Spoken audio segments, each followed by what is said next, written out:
2024年9月29日，本是平平无奇的一天，却因为 Katie Sandry 一个34岁普通女子的 TikTok 爆料，成为了无数美国吃瓜群众的狂欢日。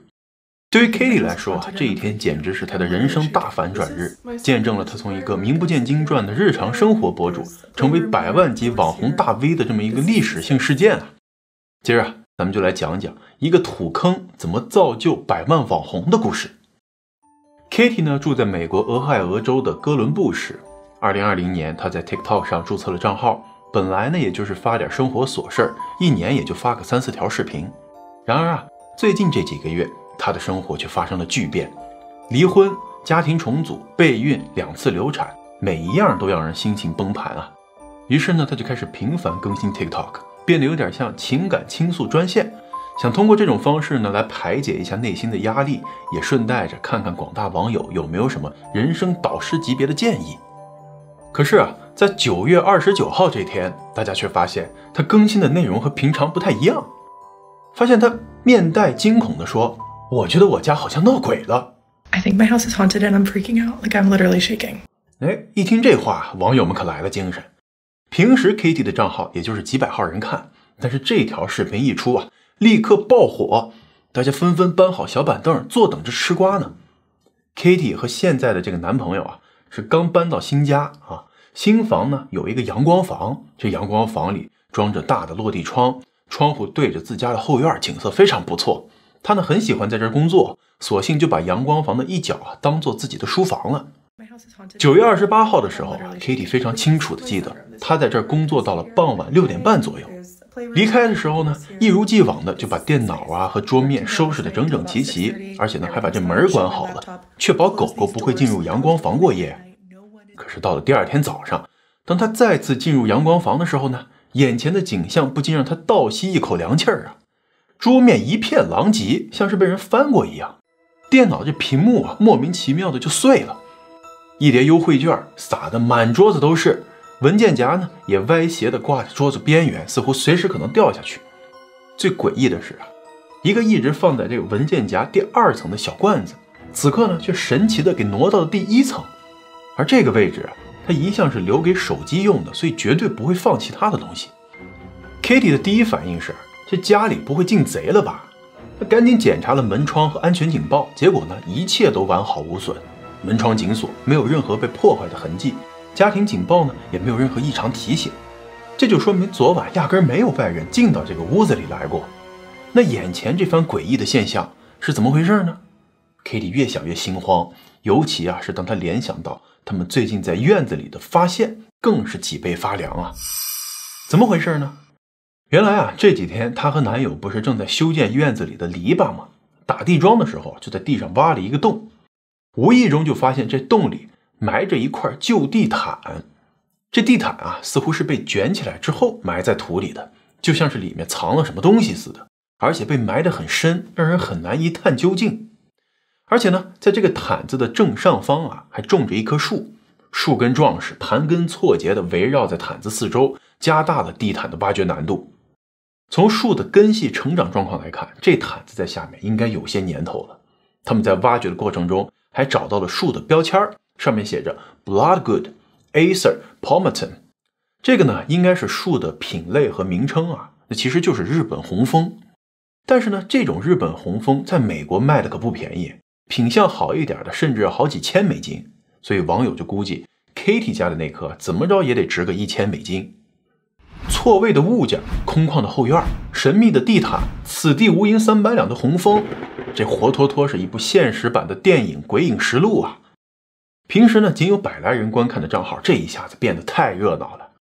这个评论的观看量就到达了数百万，评论区的讨论热度呢更是高到离谱。网友们脑洞大开，讨论起这个毯子里到底藏了些啥。有的呢说是来路不明的金银财宝，有的猜也许就是前屋主的宠物，或者是不幸流产的死胎。可点赞最多的留言大家也知道了这毯子里肯定是裹了尸体。这下气氛直接被推向了最高潮你想想看，深埋地下的地毯上面还种了一棵名贵的树，这几个元素加起来不就约等于抛尸名场面吗？如果不是杀人埋尸，那为什么要裹毯子呢？还埋在那么深的地底下？再加上这上面种了一棵那么贵的树，不就是为了让人不去轻易翻动那块土地吗？那如果是这样，那么 Kitty 家的诡异现象不就有解释了吗？肯定是那位被埋在地下的呀，正在试图向 Kitty 释放什么神秘电磁波呢。听网友这么一分析啊 ，Kitty 觉得将信将疑，但是呢，回忆到说这闹鬼当晚啊，其实还发生了另外一件怪事儿，那就是男友的儿子前一天晚上明明充满了电的手机，次日醒来却只剩下了3%的电量了。这个事儿简直是电量焦虑患者的噩梦啊！而且 Kitty 曾经听过一种说法，说这鬼魂啊能从电子设备中获得能量，然后利用这种能量现形或者是操纵人类的物品。想想看，这电脑被砸，桌面被翻得乱七八糟，同一个晚上的手机也原因不明的被耗电到了3%，这一切的一切啊，你用巧合来解释，有点说不过去啊。关键是看到这儿啊，已经有不少人脑补了一出陈年老案，纷纷建议 Kitty 报警吧。这其中呢，甚至还包括一些住在其他城市的警察网友。虽然说当下确实没什么实锤的证据能够证明这里面装的就是尸体，但是这些元素放在一起确实是不太寻常，所以呢 Kitty 就决定听从网友的建议，给911打了电话。接到报警电话后啊，911还真的派了2名警员来到他家调查。这俩警察呢，对着洞口研究了半天，他们也觉得很奇怪，觉得可能需要更专业的团队来看一下，比如凶杀组来现场进行进一步的调查。听到这话呀 ，Kitty 还激动了一下，以为自家后院要上演一集现实版的尸骨寻踪呢。但令人失望的是，这2名警官在给上级打过电话之后就改了主意，跟 Kitty 说，由于咱目前没什么特别确凿的发现啊，因此呢，不能投入更多的警力资源在这一事上面了。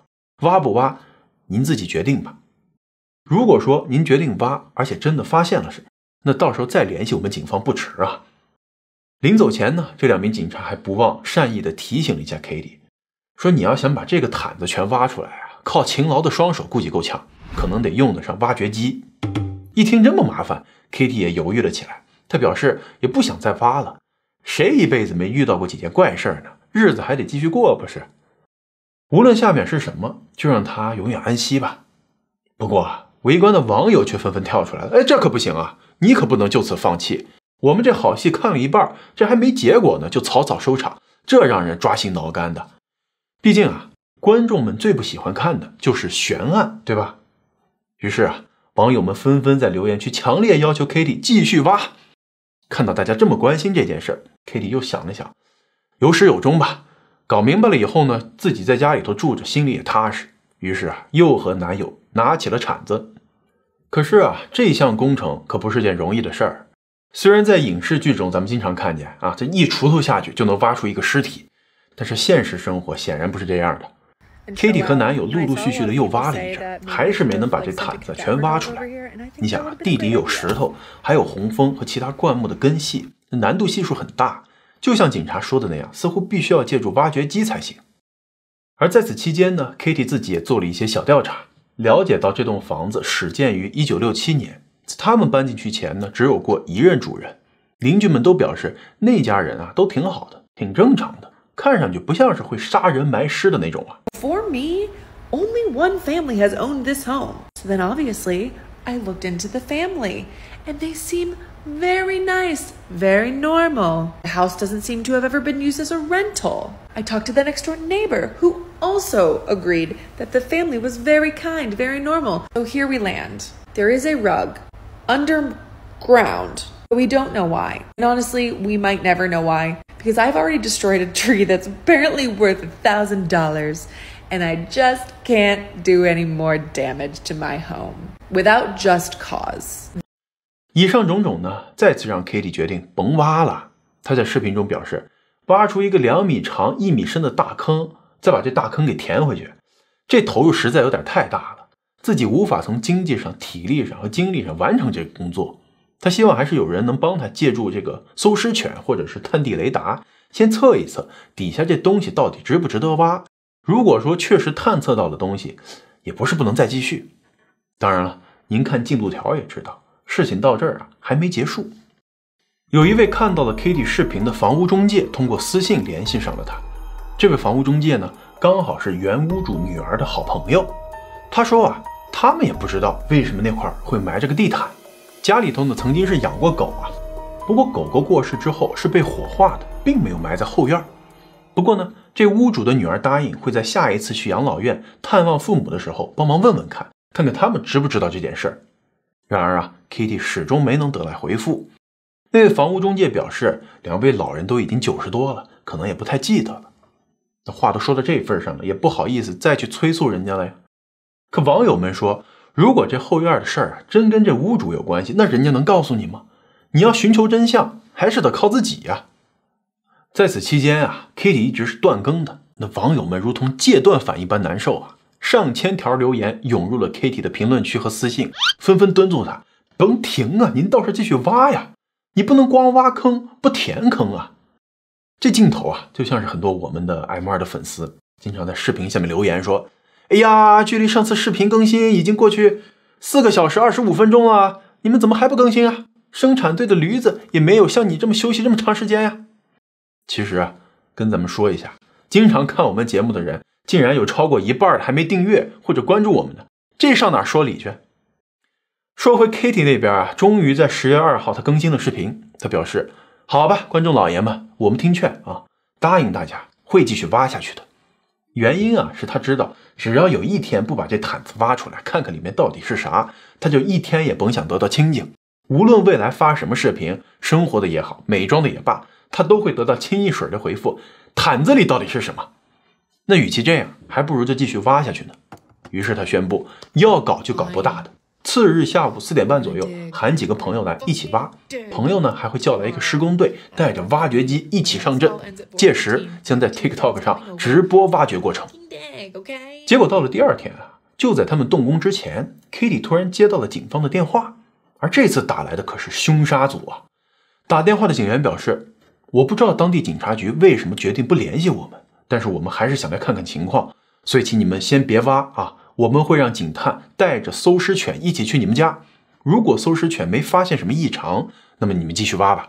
但是如果搜尸犬发现了什么，不好意思，我们可能需要暂时封锁你们家后院。The detectives are here. They've arrived. Some of them are in suits. Suits. They've got bags, backpacks, equipment. They're here. They're here. 就这样，凶杀组抵达了 Kitty 家，他们带着各种工具做起了准备。而 Kitty 呢，则开始了全程直播，大约有几十万人观看了警方的工作，这观看量堪比一场小型的体育赛事了。警方一共带来了2只搜尸犬，为了避免他们互相干扰啊，所以呢，得让他们分头行动，一个一个的进入现场勘测。只见第1只狗啊，在现场进入之后呢，左闻闻右闻闻，很快就在那个洞口坐了下来。知情人就表示，这意思就是洞里很可能有东西。随后啊，第1只搜尸犬被牵了出来，轮到第2只入场了。结果这第2只呢，在洞口闻了一会儿，然后也在这洞口附近坐了下来。这一刻啊 ，Kitty 彻底懵了。一直以来呢，他也就是带着看热闹、吃瓜的心态来更新的，没觉得这洞里真能埋尸体呀。而等到搜尸犬坐下的那一刻，他才意识到了问题的严重性，心态彻底崩了，一度在直播中哭了出来。毕竟啊，这自家后院如果真挖出了尸体，他不就成了凶宅了吗？啊，在后续的视频中，他表示，警方告诉他也不用太担心，也不一定就是尸体，有可能就是地毯沾了血迹，比如有人流鼻血了，擦破膝盖了，都有可能导致搜尸犬做出错误的判断。明天啊，还会再派警员和挖掘机过来正式调查。不过啊，在这条视频下，网友们都纷纷表示，毯子绝对不可能只是沾了点血那么简单，如果只是染上一点血，扔了不就得了？何必挖这么大个洞埋起来？这显然不符合常理嘛。还有网友就信誓旦旦地表示，自己的家人就是警察啊，说搜尸犬都是经过专业训练的，不可能分不清血迹和腐尸的味道。好家伙，这些留言啊，让 Kitty 再度紧张了起来，在惶恐不安中度过了一夜。好不容易等到第2天，警方大规模出动，不仅带来了很多警员，还带来了挖掘机。不过这次警方没让他直播，他只能隔着玻璃远远地看着。好在啊，警方也没有让他等太久，他们终于挖出了地毯。对于广大网友来说，好消息是这毯子终于被挖出来了，但坏消息是，毯子里裹的东西远远没有想象中恐怖嘛，它居然是一些破橡胶啊！你没听错，破橡胶。No, they didn't find a body. They found a mother effing rug with some rubber. The question remains of why did the dogs hit? I don't know. Both dogs, not just one, two. I don't know. The other question remains is who broke my laptop? There's people across the street. I don't know. I'm so confused. 警方呢，很快又把这坑填好了，然后就离开了。周围围观的邻居啊、媒体也都纷纷散了。此时全网哗然了，大家仍然有很多问号啊。比如为什么会有人用地毯裹着橡胶埋在那么深的地底下呢？这2条搜尸犬为什么都表示这洞里的东西很可疑呢？ Kitty 的电脑是怎么弄坏的呀？难道这一切都只是巧合吗？但是这些问题显然永远不会有答案了。面对这样的结果 ，Kitty 显得比较开心，毕竟再也不用担心自己买的是凶宅了。但是一直以来紧跟更新的网友们都表示啊，这根本无法接受。不少吃瓜群众提出了很多的可能性，有的说啊，是这2只搜尸犬不可能同时出错的，警察一定是发现了什么，但是由于不能对公众透露，所以对 Kitty 隐瞒了真相。还有的人表示啊，就算那个毯子里头没裹尸体，不代表这栋屋子里没问题啊。他们建议 Kitty 也查查房子周围有没有夹层或者是暗格什么的。还有的呀，直接指出被埋的地毯或许与一个叫做 Trevor Henley 的旧案有关。说1999年7月2日，一个叫做 Trevor 的青年步行前往他的朋友家，却再也没能回家来，失踪至今啊。警方在他朋友家里头找到了他的 ID、一些血迹、衣物和一把手枪。而大家之所以把这个案子和 Kitty 他们家联系起来，是因为那个案子朋友家客厅的地毯呢被剪去了一块，而且这地址啊离 Kitty 家也不是很远，大概只有30公里。不过呢，这种关联被 Kitty 亲自否认了，因为警方从他家后院挖出来的地毯非常大，显然不可能只是那块地毯的一角啊。当然啊，也有不少声音质疑这起所谓的杀人埋尸就是 Kitty 自导自演的，目的嘛，当然就是给自己涨粉了。于是就有人扒出他年轻的时候曾经创建过 YouTube 频道，也试图当一个 UP 主，后来呢还跟自己的姐姐创建了一个 Jonas Brothers 的粉丝网站，很显然是个媒体运营的老手了。他很可能是自编自导了整起事件以博得关注，让他在短短10天内迅速涨粉，从9月29号不到6000粉丝一下子涨到了200万粉丝。但是您仔细想想，这种怀疑啊也有说不通的地方。首先那地毯在那儿已经埋了很久了，如果他想自编自导，那至少也得很多年就开始布局啊。但实际上呢，她和男友是2023年才买了这栋房子，2024年才搬进去。另外啊，即使这些都能造假，他又怎么能够确保这凶杀组一定会来到现场调查呢？又怎么能够控制2条搜尸犬的反应呢？虽然不是说完全不可能的，但这可能性似乎比较小。如果这个事件被拍成电影，编剧可能会被观众喷得体无完肤，毕竟这结局没有惊天逆转，甚至连解释都显得随意潦草，仿佛故事没结束就匆匆画上了一个句号。然而现实往往就是这样，它比任何电影更加没逻辑，也更加无情，悬念未解，线索断裂，一场闹剧悄然收场，这似乎才是真实世界的常态。现在啊 Kitty 已经不再就这件事情进行更新了，随着神秘地毯的热度迅速冷却，她的视频浏览量也断崖式的下跌。就像很多网络热点一样，从爆发到消退仅仅用了几天时间。 Kitty 的100万粉丝们从狂热追捧到失望转身，继续去寻找下一个能让他们上瘾的故事。但是啊，在这个故事里，值得人思考的似乎不是那个神秘的土坑或者是地毯，而是这场闹剧背后的网络现象。在信息大爆炸的这个时代，离奇和恐慌往往比真相更具有吸引力。这背后反映的不仅是互联网的力量，更是人们在信息洪流中的迷失。每个人都在追逐热点，沉溺于瞬间的快感，却很少有人在意故事的深层含义或者最终的真相。也许啊，这才是这个故事最令人深思的地方。在这样一个时代，谁掌握了热点，谁就掌握了流量。但是在短暂的爆红之后，又有谁能真正掌握自己的生活呢？感谢收看艾默档案。如果觉得视频不错，别忘了点赞、订阅支持一下。咱们呢，下期再见。